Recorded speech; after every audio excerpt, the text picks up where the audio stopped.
Welcome back to the Fixed Ops Roundtable. I'm Sarah Vantine here with Ted Ings. We are at the CAMS Industry Summit here at Northwood University. And Brian Benstock is with us, and he just delivered an incredible keynote session. Keynote session by Brian Benstock is like none other.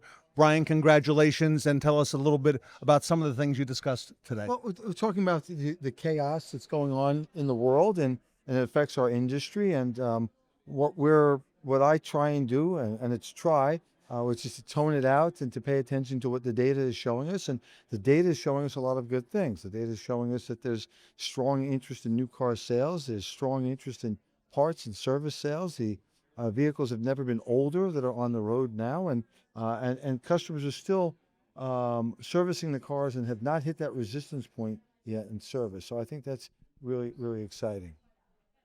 Brian, this is last year. I remember you being here at Northwood University, and today you took the stage, but really the students are at the center of the conversation here at Northwood, and that's something that I remember last year you brought up. How has this year's experience differed from last year's? That's a great question. You know, what we talked about this year is the threat that has been out there for students, and that's that AI is going to replace their jobs once they get out of school. And it can, if you don't embrace it. It can, if you're looking at jobs that can easily be replaced by AI, but it could also be a great tool for you. And I showed a couple of slides that show that more millionaires will be made in the next 5 years than have been made in the past 20 years with the digital and online experience. So if they lean into it and they embrace it, it's not man versus machine, it's man with machine. And so if I hope to convey a message to, it's a message of optimism. We showed a couple of these young people in their 20s that have become, I mean, the gentleman that got acquired by Meta for $250 million. He's a young, I have shoes older than this person. And then when you look at 80% of the service business, Ted, going to the independents, that's an incredible opportunity for fixed ops in the dealer space. When you look at the service industry going from an $800 billion industry to $2.2 trillion between now and 2032, that's something we all want to be have a piece of and be a part of, and certainly at a greater level than 20%, which is what we have now.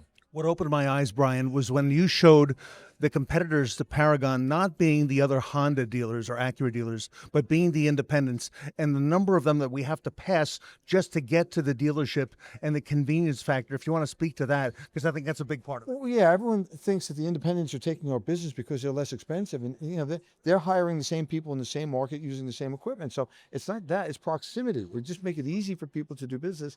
I think with our pickup and delivery strategy, it's made it easy for people to do business. Can't make it any easier. Dale Pollock said to me a long time ago, and I love Dale. He said that 96 to 97% of the time, you're not using your car. And so that was a light bulb for me. Why not make better use of the time that people are not using their car to service the car? Well, I don't provide any value sitting in a customer's in a waiting room while my car is being serviced. So they can service it while I'm at work. They can service it while I'm at some other event, but I don't have to sit there. And when we started looking at that, and what if we applied that to the mass of people, not just luxury customers, we thought we'd have a good opportunity. I never knew that it would be as great as it's been for us. When Brian, going back to the opportunity for a second, you cited a point in your presentation that was really profound. You talked about 90,000 opportunities coming in and closing 10,000 transactions. And looking at the math on that, dealers may not think that's a particularly great metric, but you described the opportunity in that number. Could you share a little bit more about that? That's the funny thing about a metric. It's neither good nor bad. It's a number.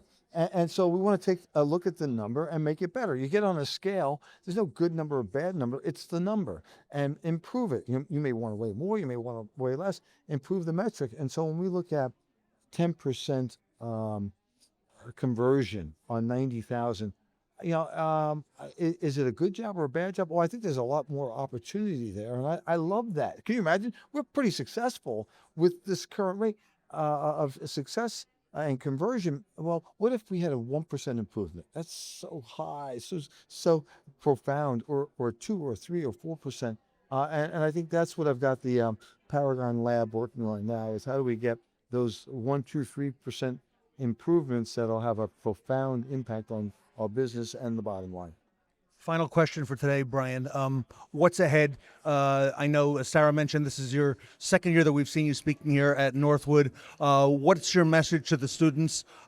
Any plans for Paragon and Northwood with the students in the future? Because this is a great, passionate pipeline of people. Yeah, well, we're developing a leadership course with Northwood University that we can put in place at Paragon, and then we want to cross pollinate. Right, I'm going to send my Paragon people here. I'm going to send the students to us, and we're going to try and steal the students. I mean, hire the students, and to take the enthusiasm and the intelligence that they have is something that would be really great for us to add to Paragon. So we're going to have some cross pollination going with Dr. Bennett. He's been a wonderful supporter, and we look forward to expanding our footprint with Northwood.